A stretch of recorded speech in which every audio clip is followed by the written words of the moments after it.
Hi, and welcome back. This is episode 3 of your 6-month countdown, Ready to Homeschool, and I'm Rachel Masters.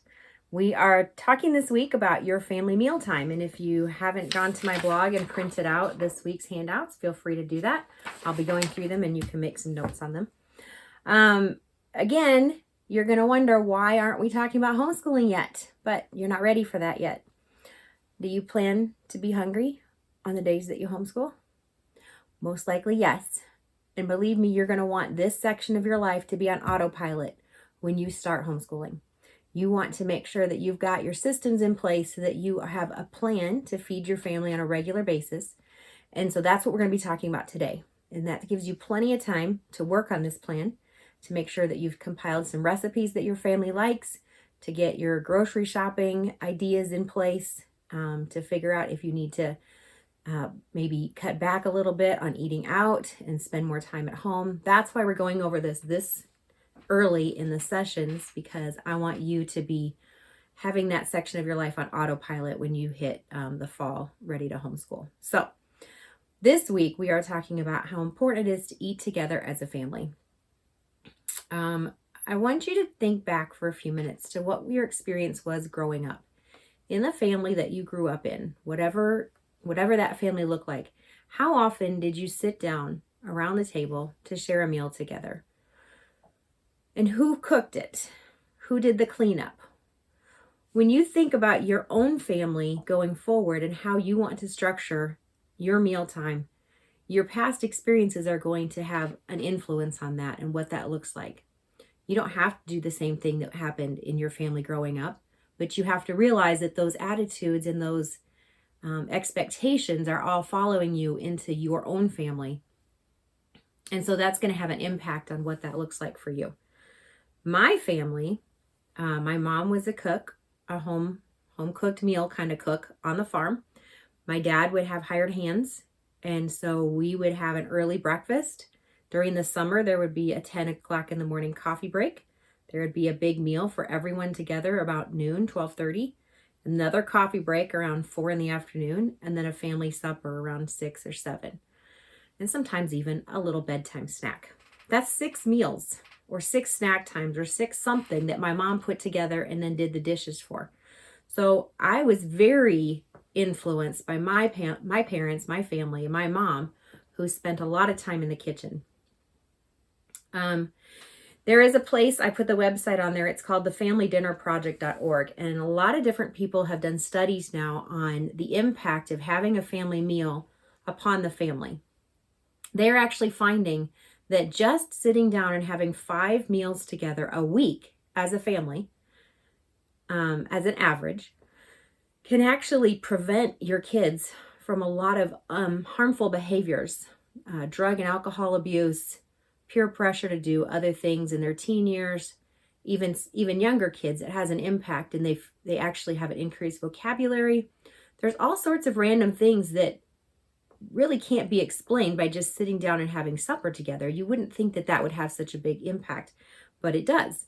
So if you're curious about that, go ahead and do some research at that website that I shared, the Family Dinner Project. They also have ideas for conversation starters and recipes and menus. And I was really encouraged to think that a lot of the things that we're doing right in our family have to do with just having supper together. It seems so simple. Now, somebody has to take the responsibility to make this happen. If you feel like eating together as a family is important, then somebody has to take the lead on it. And usually that ends up being the wife. When I was first married and having a family, I was very enthusiastic about this at first. And then the everydayness of it, the tediousness of cooking all day, every day, got to me. And I kind of got a little bitter and resentful. If everybody in the family's eating, why am I the one doing all the work? That was my attitude. The Lord convicted me in a strong way. He gave me Philippians 2, and I've put that there in your notes. Philippians 2, 3 through 11. And this is what it says. Do nothing out of selfish ambition or vain conceit, but in humility consider others better than yourselves. Each of you should look not only to your own interest, but also to the interest of others. Your attitude should be the same as that of Christ Jesus, who being in very nature God, did not consider equality with God something to be grasped, but made himself nothing, taking the very nature of a servant, being made in human likeness. And being found in appearance as a man, he humbled himself and became obedient to death, even death on a cross. Therefore God exalted him to the highest place and gave him the name that is above every name, that at the name of Jesus every knee should bow in heaven and on earth and under the earth, and every tongue confess that Jesus Christ is Lord, to the glory of the Father. This is a passage talking about Jesus and his incarnation and his willingness to die on the cross for his believers, his followers. But the Lord used this passage in my life to remind me that I am supposed to take on the nature of a servant in my family. Just as Jesus lowered himself to be lower than the people that he had made, I needed to humble myself in my own family and take on the nature of a servant and willingly and cheerfully make them food day in and day out. This was a very convicting passage to me, and I really took it to heart. Later, I found this passage in Matthew 24, verse 45. Who then is the faithful and wise servant, whom the master has put in charge of the servants in his household to give them their food at the proper time? It will be good for that servant whose master finds him doing so when he returns. And this is the idea that if Jesus has given me children to take care of, and he has put me in a home, and I have access to food, then I should make that food available for them at the proper time every day, not caring if anybody else notices. This is just what God has asked me to be faithful in. And so taking on that attitude for your family and being willing to be the one to do the work to make that happen, that family meal happen, that's something that took me a while, mentally, emotionally. But when I committed myself to do it, there were benefits, and there still are. My family can count on a meal most every day. Saturday nights are leftover nights, and they groan about it most of the time. But the logistics for your family, I can't tell you what it's going to look like for your family. For our family, it looks like a family supper together, 6 o'clock, 6:30, somewhere in there, almost every evening as a family together. Sometimes our teenagers have something going on and they can't be there. We've got some kids who are already out of our home, and so we don't have as many plates around the table those days. Sometimes we have extra family visiting from out of town, and we have every place at the table filled, plus an extra table in the living room. So just whoever's around at 6 or 6:30 has supper with us, and it's been a real blessing, and it's been a lot of work. You as a family have to look at your schedules and see what works for you guys. How many meals a week could you aim for? What time would those be, and what kind of ground rules do you want to have? If you're going to go to the trouble of making a good meal for your family, then do you want to allow arguments at the table? Or are those arguments going to be taken elsewhere? Or do you want cell phones at the table? Do you want singing at the table? When I was growing up, there was no singing allowed at our table. I still don't know exactly why. Probably because we would have sang the entire meal and not had a conversation. Do you want your kids to finish everything on their plates? Or are they going to be allowed to get down and play and come back later for whatever happens to be on their plate later? Those are some things that you need to think through, and not that you need to write down policies or anything like that, but you really need to think about how you're going to be consistent with the rules around your meals. And especially if there's a sit-down meal. Sometimes in our house, we will just put food out and everybody will get their own plate and eat on the couch or whatever. We're not terribly picky those days. Other days, we insist that everybody come to the table at a certain time, that we pray together, that we share a meal together. We have ice cream afterwards. Sometimes my husband reads a short devotion afterwards. You have to think through what you want your regular mealtime to look like and how often a week you want to aim for that. Now, once you've got an idea of what that's going to look like, then you need to start planning menus, recipes, grocery lists. Think about your budgets or any special diets that are happening in your family, and doing the shopping. This is a huge amount of work. And when I think I had 3 kids. When I first started realizing that I needed to automate this, that there needed to be a way that I didn't have to think about this and recreate the wheel every single week. And so I sat down and I made a list of all the foods that our family likes. And I came up with 65 different meals.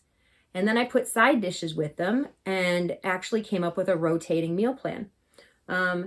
This is the biggest commercial that you're ever going to get from me. I actually wrote a cookbook. This is my copy, and you can see that it's been well used for 15 years. It has every meal that I was just talking about, the 65 favorite meals, in a 13-week meal rotation, which would give you 5 meals a week. And then next to every meal list, I put a grocery list of what I needed to buy that week to be able to make this food. And then the next 5 pages are all the recipes that I needed for that one meal, all on one page. So that I could just grab this book, go to the grocery store, get the food that I needed, and then come home and know this was our meal plan for the week. And this helped me a lot. I have not followed it religiously every single week to the core. It's a tool, and I'm able to use it to get ideas for what our family should eat. We actually now have a chart like this hanging on our fridge. I use the cookbook to fill it in for the evening meals. Those are the ones that are blank. But the other ones that are typed, that's a more consistent meal plan that we have on a monthly rotating basis that is breakfast, lunch, a snack, and then the supper is what we write in later. I can put handouts like this on my website and you can look at them. If they're useful for you, great. If they don't work for you, that's fine. If you want to buy my cookbook, it's $15. And I'm still trying to figure out if my website will sell it correctly. So if you don't feel like you've gotten through to me, leave a comment in the comment section below this video, which I will check and make sure that I'm getting orders. If you want to order it, you don't have to. I've also come up with a grocery list that we have this printed out for every single week. And then whatever I need that week, I highlight so that I'm not having to constantly write and think about everything in every section.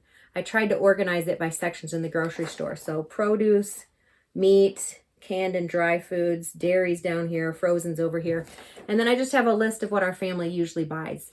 Non-food items are on the back. So there's just a list of all the different things that our family might be buying on a regular basis. So this has helped me a lot because it cuts down on how much time it takes to go grocery shopping through the store.